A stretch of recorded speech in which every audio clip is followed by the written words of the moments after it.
Rev up your engines!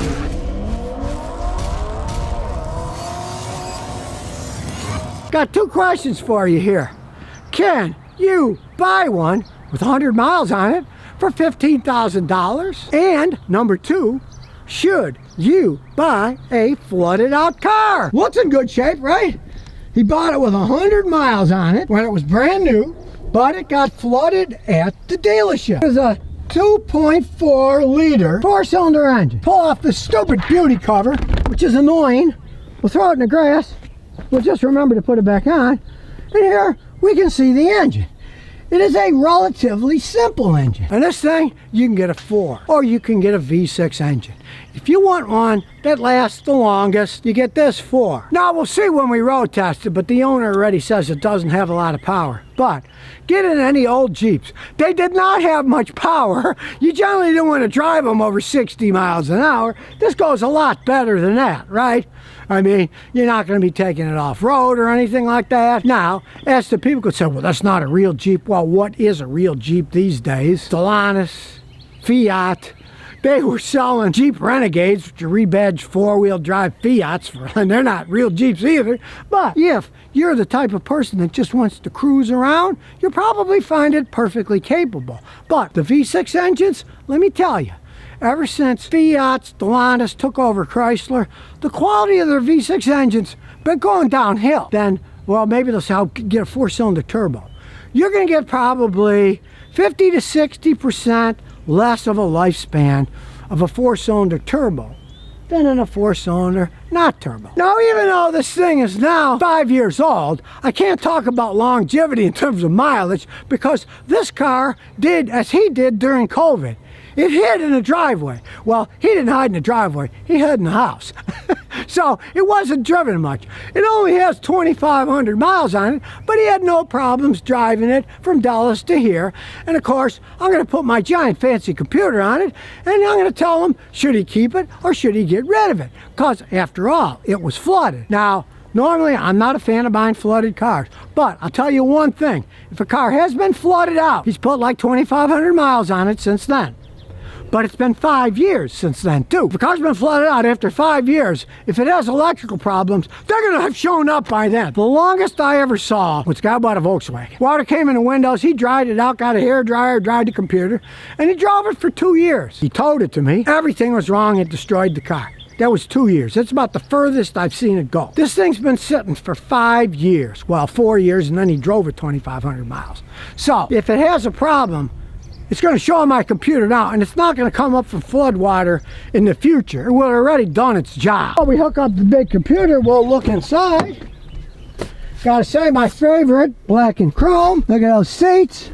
I believe they're faux leather. A lot of room, comfy vehicle, nice setup. Now here comes the moment of truth, the giant scan tool.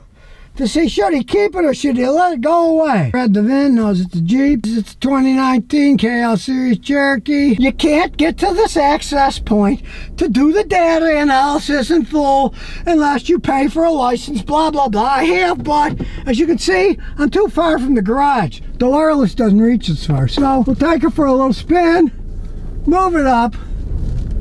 We should be close enough. Now, yes, now the security gateway is unlocked since I pay for it. I have to say, Chrysler, you're swines. Absolute swines. Now that we paid the money in excess and got closer to my wireless, we can do a full topology scan, so away we go. Now, we'll look inside. They're beautiful vehicles, black and chrome. I like them. Everything is set up pretty well, you know.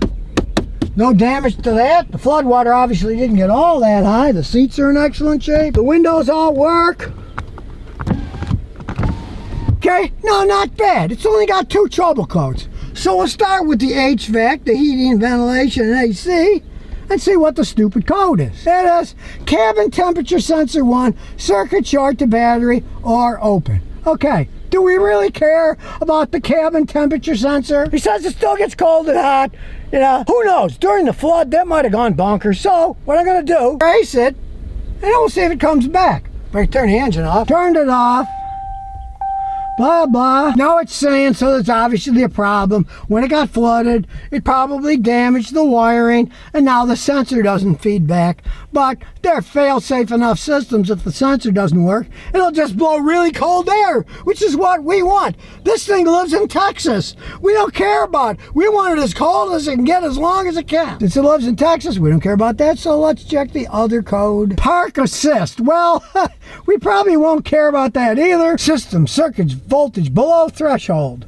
Hey, well, we'll erase that too, just for kicks. But let's face the facts. Do you trust that parking assist? I don't.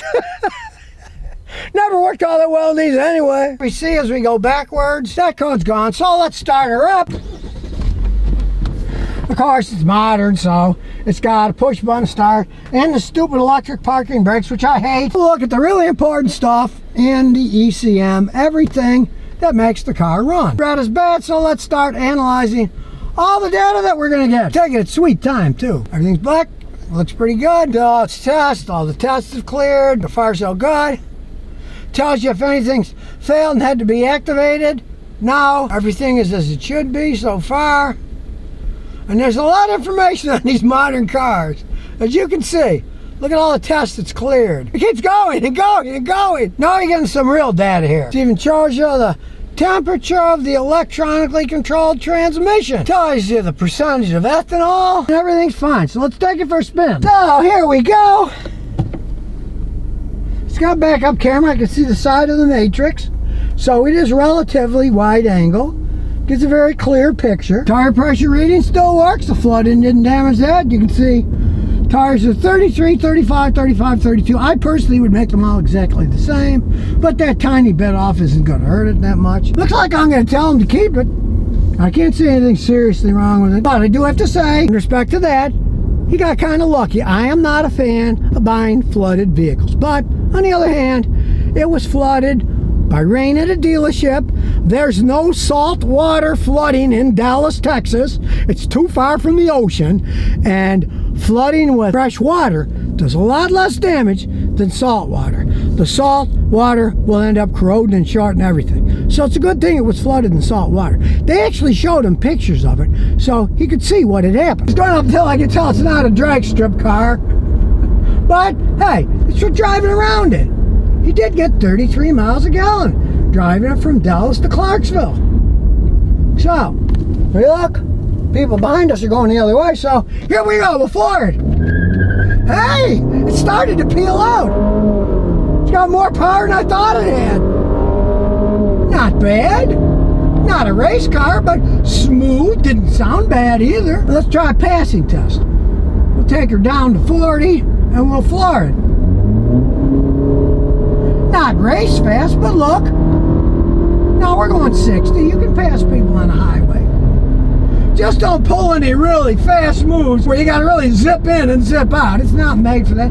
No hands on the steering wheel. It tracks perfectly fine. And like most Jeeps, you hear road noise. That's Jeeps, relatively aggressive tires. They're not the quietest vehicles in the world. But as you look outside, you feel totally safe going through what soon will be cornfield. You got somewhat lucky buying this flood car, but as you see with my machine, it's working perfectly fine now. I don't advise cornering too fast in Jeeps, but if we push it a little, hey, I'm driving with one hand, doesn't have any problems. Here we come up to Tiny Town and we'll give it a relatively quick stop because the light changed.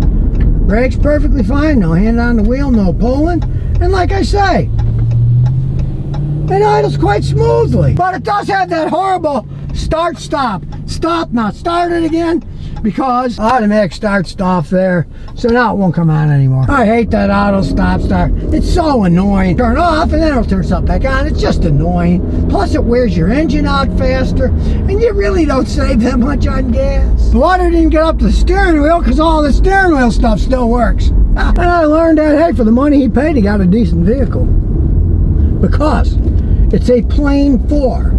It's not a turbo 4. It's not that relatively poor V6 engine that Chrysler makes. You'll cruise all day long at 80. It doesn't have any problems doing that.